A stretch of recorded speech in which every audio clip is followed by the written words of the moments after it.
Assalamualaikum warahmatullahi wabarakatuh. Alhamdulillah, salatu wassalaman ala rasulillah Muhammad ibn Abdillah alladzi la nabiyya ba'dah. Amma baik seluruh siswa dan siswi Bapak di kelas 10 ini, kita lanjutkan pembelajaran kita hari ini pada mata pelajaran Sejarah Kebudayaan Islam. Pada bab pertamanya seputar kondisi Arab sebelum datangnya Islam. Di pertemuan yang lalu kita sudah membahas kondisi Arab pra-Islam itu dari sisi keyakinannya. Nah, hari ini kita akan masuk pada sisi sosial kemasyarakatannya. Ternyata bangsa Arab sebelum datangnya Islam itu ada 3 model dari sisi sosial ekonominya.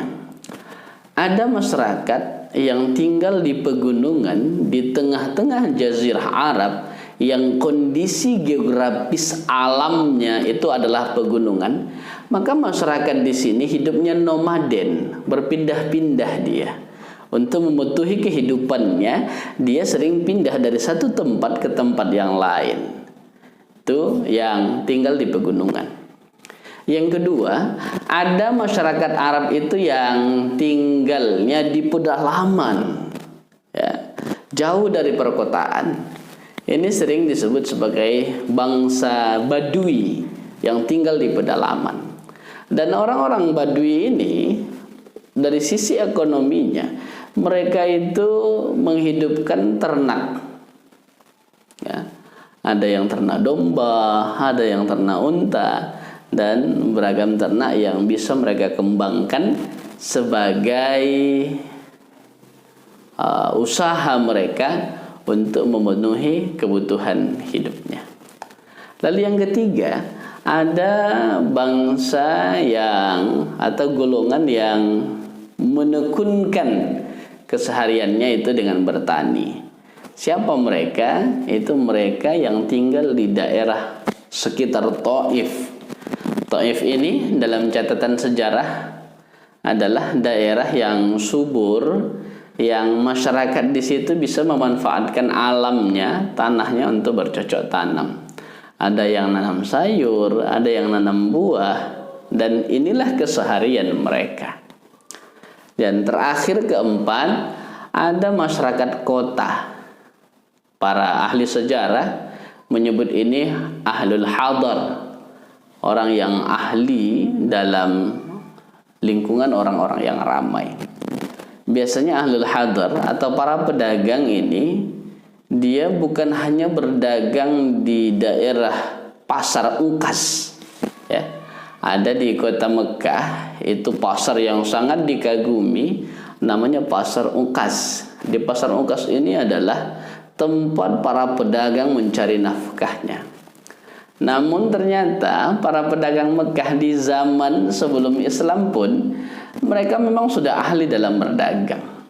Bahkan para pedagang-pedagang kota Mekah di pasar Ungkas ini tidak hanya berdagang di Mekah saja, tapi mereka juga berdagang di luar Mekah. Misalnya kalau pas musim panas mereka akan berdagang ke negeri Sam. Di musim dingin mereka akan berangkat ke negeri Yaman. Bahkan para ahli sejarah mencatat hitung-hitungan mereka berdagang di kota Mekah itu hanya pada bulan Zulqa'dah, bulan 11, Zulhijjah, bulan 12, dan Muharram, bulan 11 dari hitungan miladiah. Jadi mereka itu kadang keluar ke Sam kalau dia cuaca panas. Nah, kadang mereka ke Yaman kalau nuansanya dingin. Nah, diantaranya ini dia akan fokus berdagang di pasar Ungkas, kota Mekah. Pasar yang sangat dikagumi masyarakat di kala itu. Itu dari sisi sosial ekonominya. Nah, dari sisi sosial politiknya, masyarakat Arab sebelum Islam itu adalah masyarakat yang tidak begitu tertata politiknya. Maka akibat dari politik yang tidak begitu tertata, sehingga ini juga mempengaruhi pada tatanan kepemimpinan mereka. Di era pra-Islam itu ada dua model pemimpin. Ada pertama disebut dengan syekh. Kalau dari sisi bahasanya itu sebutan yang diberikan kepada orang yang sudah tua. Syekh artinya orang tua yang sudah lebih senior pengalamannya, yang sudah lebih tua umurnya, ini menjadi pemimpin secara otomatis di kalangan mereka, walaupun dia tidak punya hak prerogatif untuk mencampuri urusan-urusan pribadi masyarakat di sekitarnya. Dia hanya tempat memberi nasihat, tempat meminta nasihat, dan tapi dia tidak bisa begitu jauh mencampuri persoalan pribadi di masyarakatnya. Lalu yang kedua ada amir. Amir ya pemimpin. Cuma karena pemimpin ini adalah pemimpin yang tidak tertata dengan baik, amir ini juga kelemahannya tidak mampu mengendalikan pergolakan-pergolakan yang terjadi di masyarakatnya. Karena dia juga hanya pemimpin kepercayaan saja yang tidak dipilih secara aklamasi, tidak dipilih secara demokrasi, tapi hanya kepercayaan masyarakat saja. Dan dia digelar amir bukan karena kepiawaiannya dalam tatanan politik. Itu dari sisi politiknya. Lalu kita lihat dari sisi sosial ilmu pengetahuannya. Masyarakat Arab itu khususnya itu para pendatang-pendatang Arab yang berasal dari Babilonia itu menggeluti bidang astronomi. Jadi sekalipun masa itu adalah masa yang masih jauh dari masa keemasan, masa kejayaan ilmu pengetahuan, ternyata Arab pra-Islam itu sudah menggeluti, sudah memperhatikan, bahkan sudah ada yang mendekuni tentang ilmu astronomi. Itu yang pertama. Yang kedua, bangsa Arab itu hobi dengan syair. Ya, susunan kata-kata yang rapi, yang punya makna, itu sangat digemari oleh Arab pra-Islam. Bahkan dalam syair ini, ketika ada seorang yang pandai memainkan syair, itu bahkan menjadi orang yang sangat dihormati di kalangan mereka. Dan kalau ada orang yang tidak pandai sama sekali, bisa juga menjadi orang yang tidak dihormati, bahkan dihinakan. Salah satu derajat kemuliaan yang mereka yakini di kala itu adalah dengan kepandaian bersyair.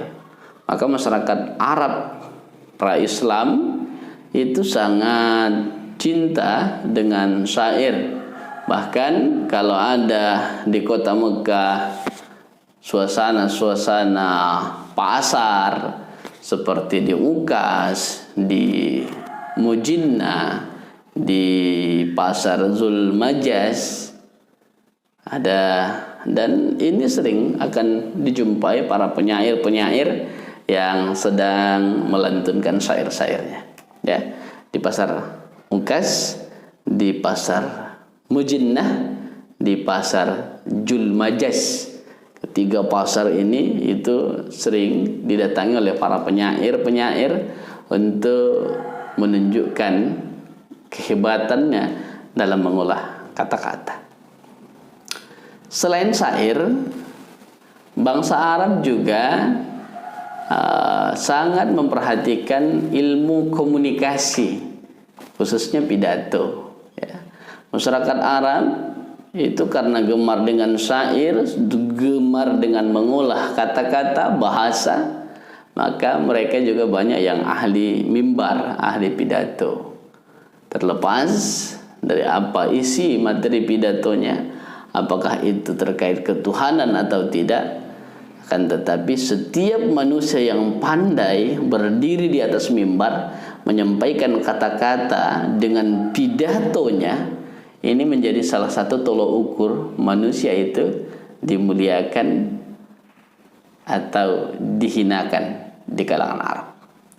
Maka orang-orang Arab di kala itu sangat hebat dalam mengolah bahasa, baik itu dengan syairnya atau dengan narasi dan susunannya ketika berpidato.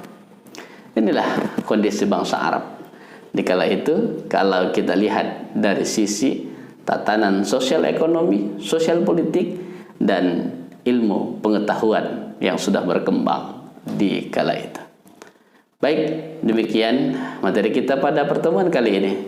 Mudah-mudahan materi ini kalaupun hanya sekilas saja, hanya sekulit dari pandangan umum saja, tapi mudah-mudahan menambah wawasan kita untuk memotivasi kita membaca lebih banyak lagi, mencari informasi lebih hebat lagi terkait kondisi Arab pra-Islam, sehingga dengan melihat ini kita yakin betul bahwa kehadiran Islam mengubah nuansa yang tadinya belum bersinar dengan sinar ketuhanan, dan Islam menjadikan itu masyarakat yang bersinar dengan sinar ketuhanan.